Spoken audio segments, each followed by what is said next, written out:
لقد كان لكم في رسول الله أسوة حسنة وفلي قفك إلهي إلا كل كيس الرجينية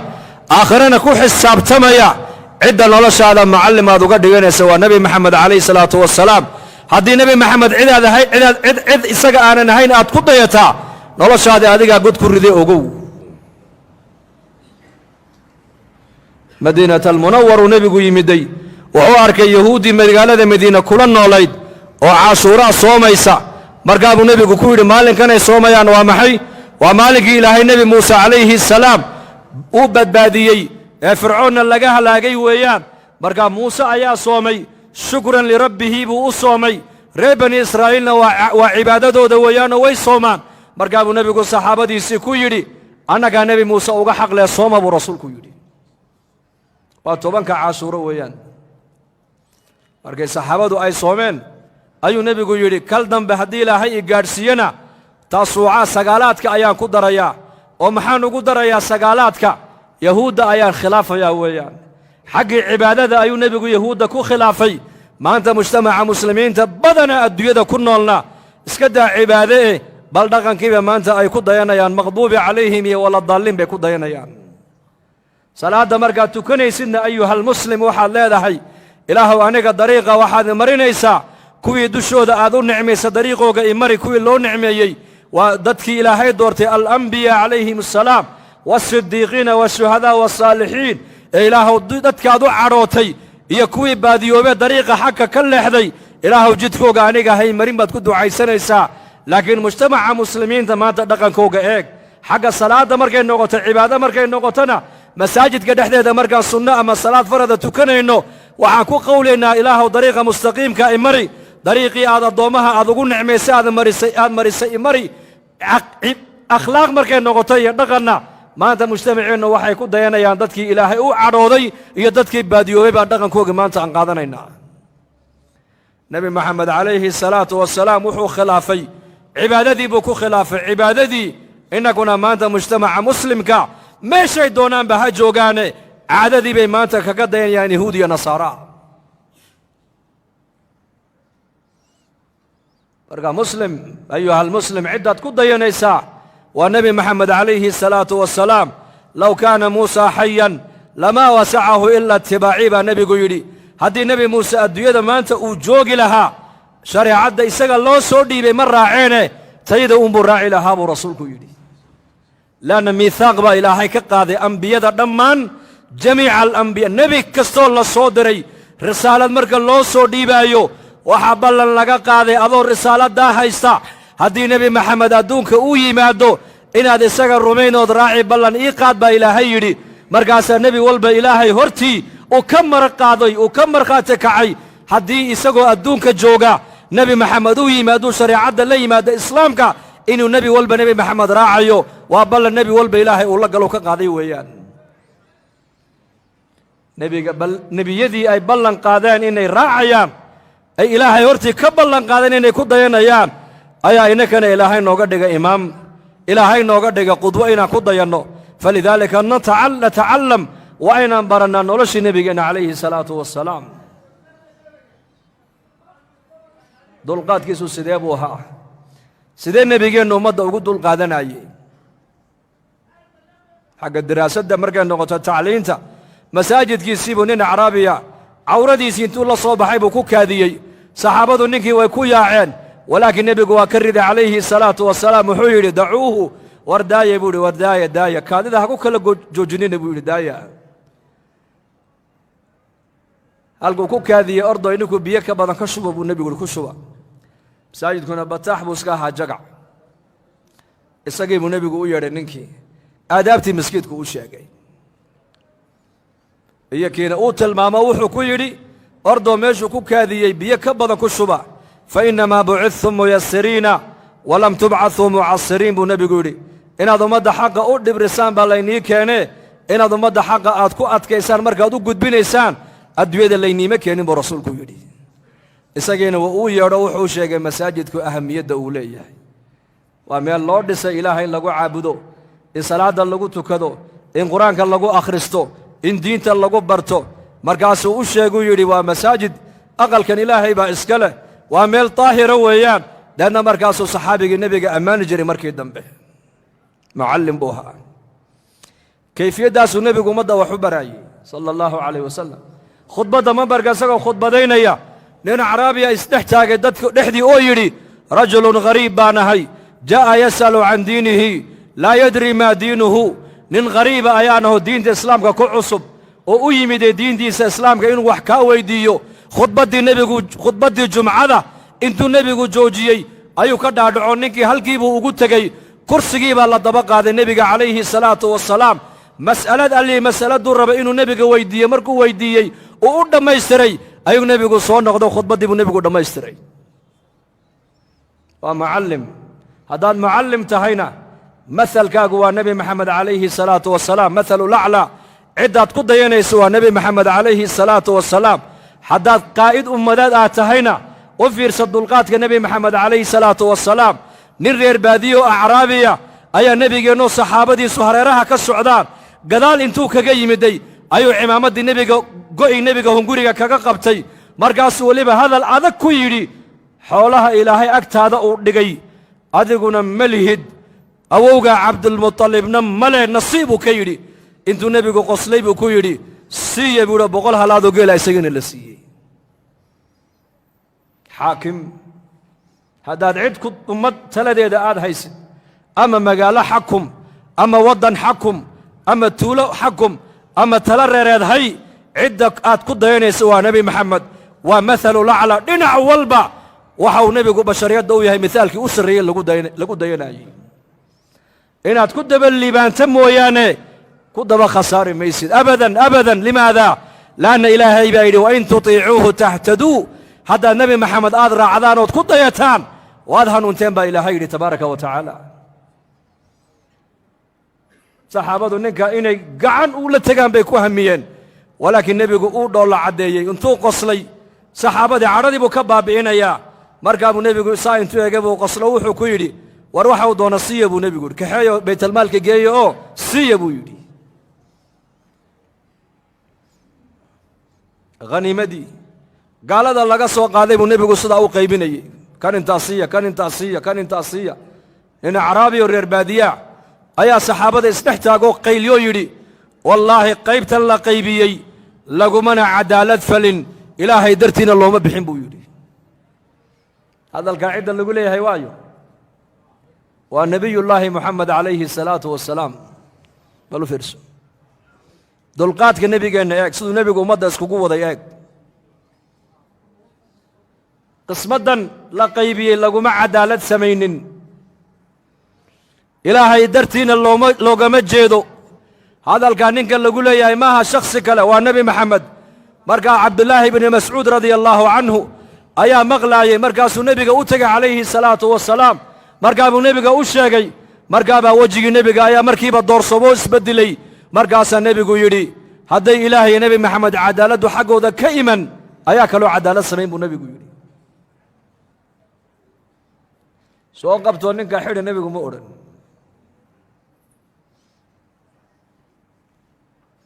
سبر بردق مدحد الزمن كان أمده ثلاثة ده حيس ودن كيدوني هجوجان هي قائد الأعظم قائد كي وينايا أمده هجان كي إلهين وقول ديبي هل كي كلا جوجان بالسكو إج ساسو إج النبي صلى الله عليه وسلم مركز يدي إلهي النبي محمد هذا إياك عدالة حقه ذا كيمن أياك لو عدالة سمين كرم رسولك يدي مركب النبي يدي ولالكي موسى عليه السلام أنت إنك بدن بوالله دبا صبري برسولك يدي لأن القرآن كان نبي قبناي القرآن هو أصول الدعوة أصول الدعوة القرآن كان لقبرتها قفق مؤمن وحا حكميني وقرآن كويان هداد عروة القرآن كنقو هدين لقوقوق في القرآن كنقو هداد تلو مدد كاقر عن القرآن كنقو وين النقطة مرجعك وين هذا القرآن لماذا؟ لأن القرآن هو كلامك إلهي تبارك وتعالى عدالة دميسترن بقرآن كن دميسترن ومحكمة عدالة دميسترن مرقاب النبي يقول ولالكي موسى عليه السلام ونبي موسى انت انك بدن باسغنا ولا دبا اسك صبري ده انغنا وا صبري بك دغتا مرقا wax kale iima yaalo sabirun ba yaalo weeyaan sabir badana dulqaad badana nabigeenu alayhi salatu wasalaam dulqaad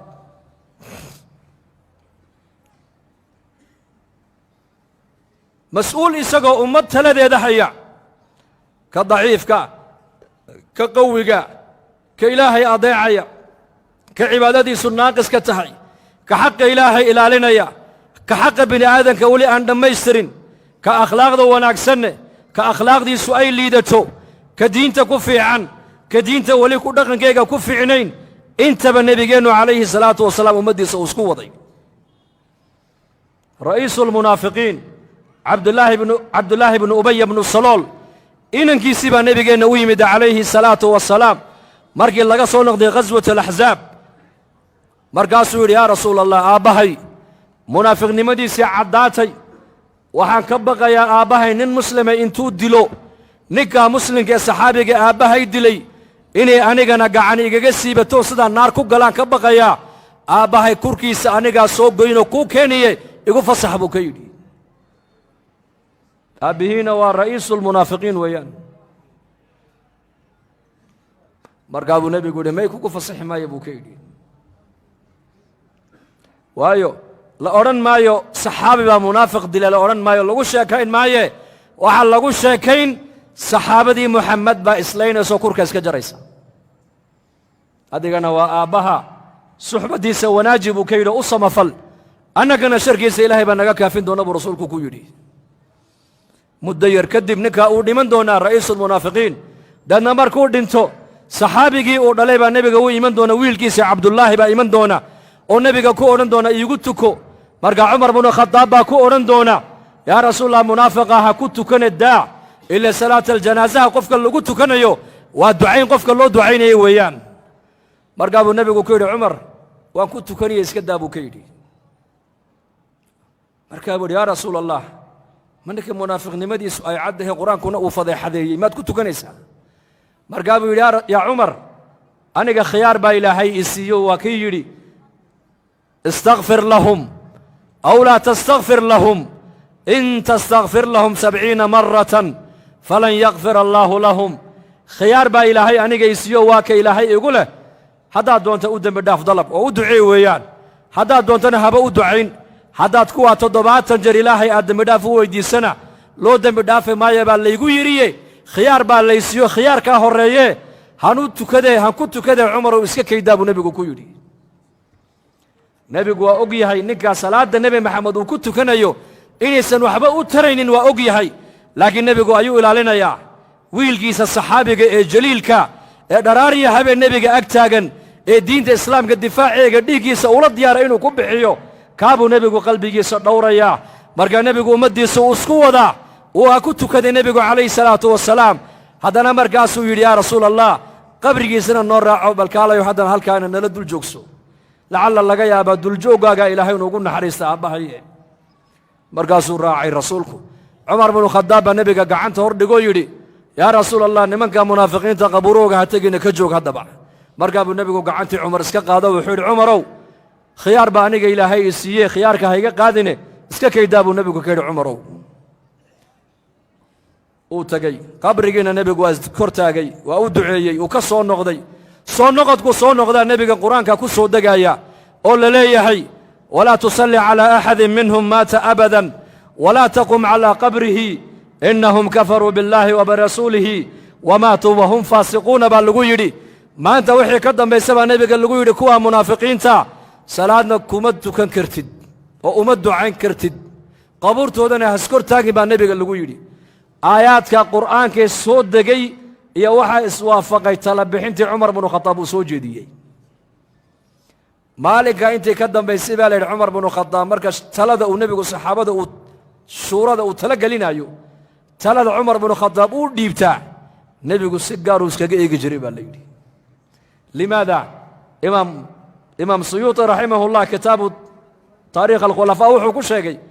15 tala bixin oo cumar uu ummadda u soo jeediyey tala ummadeed oo nebi maxamed uu u dhiibtay iyo qur'aankaa iswaafaqay baa lagu yidhi xijaabkaa ka mid a maqaami ibraahiim baa ka mid a aayaadka munaafiqiinta ka warramaya ayaa ka mid a 15 talo oo cumar uu nebiga u soo jeediyey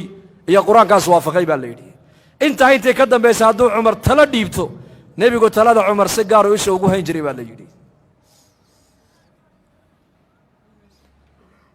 markaa nebigeennu calayhi salaatu wasalaam sidaasuu nebigu ummaddiisa iskugu waday xagga cishradana cishradu waa maxay sidee nebigu reerihiisa ula dhaqmaayey ilaa shakhsi mutakaamil u ahaa nebi maxameda ilaahay baa yidhi wa innaka la calaa khuluqin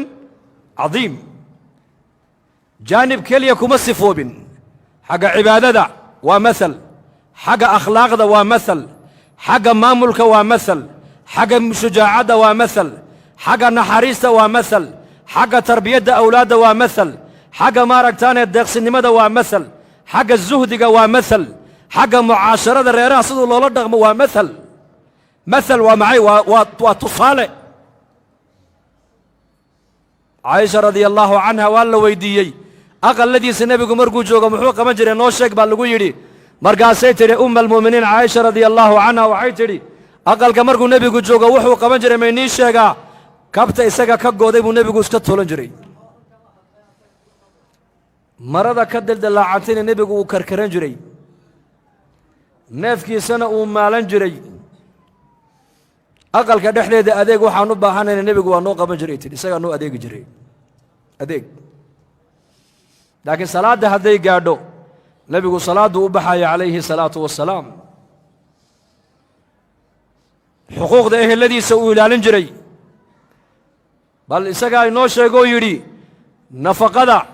dirhamka aad ilaahay diinkiisa aad ku nafaqaynayso iyo dirhamka maaragtaanay addoon aad ku xoraynayso iyo dirhamka maaragtaanay miskiin aad siinaysid iyo dirhamka ehelkaaga aad ku nafaqaynaysid waxaa ilaahay agtiisa ajar badan buu nebigu yidhi ka aad reerkaaga ku nafaqaynaysa ajar badan buu rasuulku yidhi ka reerkaaga aad siinaysid qadra alxaaja markaasuu akhlaaq buu reerihiisa ku maamulaya akhlaaq wanaagsan uu iman jiray aqalka caaisha wax la cuna ma yaallaan caaisha maya bay odhan jirtay markaa buu odhan jiray waa iska soomanaha iska daa xabsi wuu tegi jiray wax la cuna ma yaallaan saaka maya waxa ma yaallaan rasuul allow waa soomanaha iska daa buu odhan jiray cunto haddii la siiyey cajabisana uu cuni jiray hadday cajab gelin weydana nebigu ma ceebaynin uu ka tegi jiray wixii cajabiye wixii loo sameeyo haddii shaygaa uu cajabiyo ma odhanayn haddii shayga la sameeyona ma odhanayn maxaa sidan u samayseen shayga aan loo samaynna ma odhanayn maxaasaa u samayn weydeen ma dagaalamayn ma cadhoonayn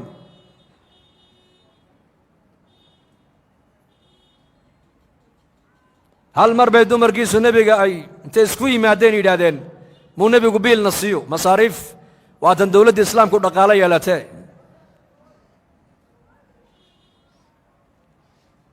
wuu ka hijrooday nebigu dumarkiisii jibriil baa u yimid oo waxaa lagu yidhi reerahaagii adduunyaa soo gasho adduunyay ka fikireene ka dheerow baa lagu yidhi 22 cishuu nebigu maskiidka iska galay baa la yidhi ilaa magaaladii madiine war waxaa galay la leeyahay nebigu xaasaskiisii uu furay cumar baa socday inantiisii xabsu u tegey aabba nebigu muu ku fura maya nama furin maxaad samayseen wallaahi waxaan samaynoo dembi weyn annagu ma garanayne waan isku imanno waxaan soo hadal qaadno nidhi waatan dowladda islaamku dhaqaalo yeelatee muu nebigu masaariif inoo qor haddee toolan bal masaariifii robiila abubakar baa socday inantiisii caayishu u tegey maa lagu furay maylayma furin aabbo maxaa dhacay nebigu wuu naga hijroodaan maqallee waxay tidhi nebi allow aabbo dembi kale ma samayne waxaan isnidhi keliya haddaan haweenkii nebiga nahay dowladdii islaamku waata dhaqaalo yeelatee xoogaha masaariifa nebigu meel haynii saaro ma intaasunba haa waa intaa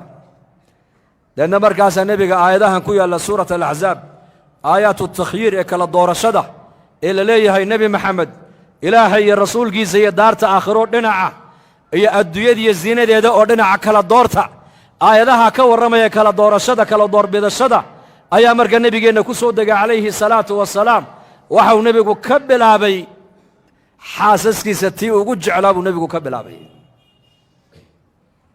waa tuma umma almu'miniin caaisha radia allaahu canha taasuu nebigu reerihiisa ugu jeclaa camar binu caas baa weydiiyey nebiga su'aashaas camar binu caas baa saxaabada ku odhan jiray saxaabada nebi maxamed anuu iigu jecel yahay ku salliya rasuulka sala allahu alayh wasalam markaasaa lagu yidhi war ka daa may anuu iigu jecel yahay war ka daa may waan weydiin salaaddii markii laga baxay buu camar istaagay wuxuu yidhi yaa rasuula allah dadka ayaad ugu jeceshahay ii sheeg markaasuu nebigu yidhi caaishaan ugu jecelahay buu yidhi innaka ma dhici kartaa ninku inuu ragga horteeda ku yidhahdo waanu dumarkayga islaantaasaan ugu jecelahay waad ka xishoon laakiin ceeb maaha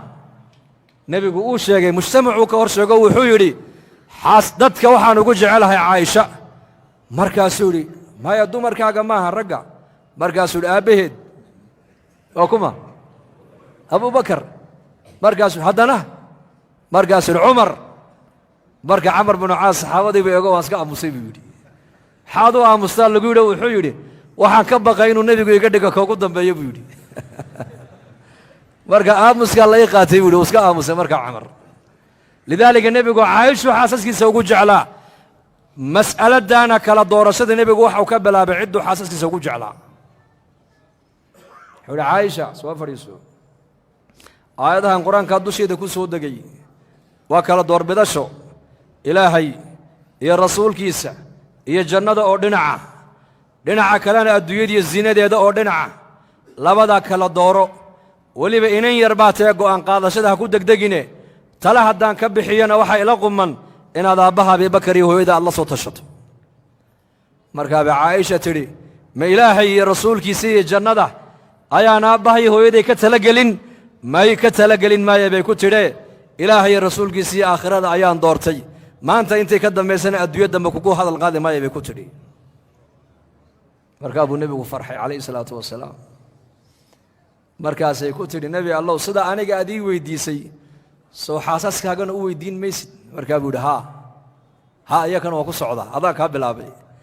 waxay tidhi haddaba anigu mowqifkayga aan doortay adiga ha iiga sheegina iyakana weydii bay ku tidhi taladooda halkaa markaa maseer yar baa ku jira soo maa markaa buu nebigu intuu qoslay buu ku yidhi wallaahi hadday ayaku i weyddiiyaan ay igu yidhaahdaan caaisha ayay dooratay anna ka qarin maayo buu rasuulku yidhi yacni sida adiga wanaag iyo janno kuula rabaan iyakana ula rabaa janno weeyaan waana imtixaan arrintu waa ikhtibaar weeyaan oo la leeyahay ilaahay iyo rasuulkiisii iyo jannadoo dhinaca iyo adduunyadiiyo zinadeeda oo dhinaca kala doorta waa khiyaar cajiiba waa imtixaan weeyaan ikhtibaar markaa buu nebigu leeyahay caaisha hadday iyakuna ii weyddiiyaan ay igu yidhaahdaan caaisha ayay dooratay nebi allow way og yihiin inuu nebigu caaisha uu jeclaa iyada ka soo bilaabayo aniguna ka qarin maaye wallahi waan u sheegi buu ka yidhi cishra saasuu nebigu dumarkiisa ula dhaqmaayey ghaswatu khaybar markii dagaalka lagu qaadee lagu duulay gabadhii ugu quruxda badnayd markaa ayay nebiga u dooreen asxaabtu u doorbideen safiyata bintu xuyey radia allaahu canha umu almu'miniin bay yidhahdeen nebi allow tan adigaan kugu deeqnay qaada bay ku yidhahdeen way qurux badan tahe markaa buu nebigu yidhi wallahi waad ii garateen buu yidhi tii ugu qurux badnayd dadka waa hagaag caaishuu nebigu u yeedhay xabsa uu yidhi caaisha iyo xabsa kaalaya gabadhana laysiiyey dadkii la soo qafaashay baa layga soo dhex doortee caroos baan he ii soo diyaariyey buu yidhi ordo ii diyaar garaya reerihiisa nebigu ma dhaqaalo ku wada mise akhlaaq badii sheega yaa ma dhici karta waa waxaad innaga zamankeenna waa mustaxiil inuu ninku labadiisa dumar u qabay uu ku yidhaahdo naa gabadh yar baa laysiyoon guursadee bal ii soo diyaariya way adag tahay sow maaha waxau nebi maxamed reerihiisa ku maamulaya waa akhlaaq weeyaan waa khuluq lacag ummadda laguma maamuli karo reere lacag laguma dhiqi karo reeraha waxaa lagu dhaqaa waa dhaqanka wanaagsan weeyaan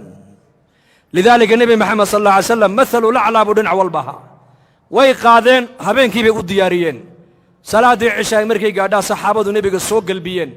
markii aqalkii loo dhowaaday buu nebigu saxaabadii ku yidhi war dee reerkaygii baan u tegiye iga hadha buu ku yidhi markaas innakana maasha allah dee aroosyada zamankeennan ilaahay haynoo dembi dhaafa bas bal arooska nebi maxamed dhibyaridiisa eega caroosadiina labadana u diyaarinaysa xabsa iyo caaisha isagiina salaaddii cishaay markuu saxaabada soo tujiyey hareeraha ka soo mareen aqalka markuu u soo dhowaadayna iyakiibuu la kaftamo wuxuu ku yidhi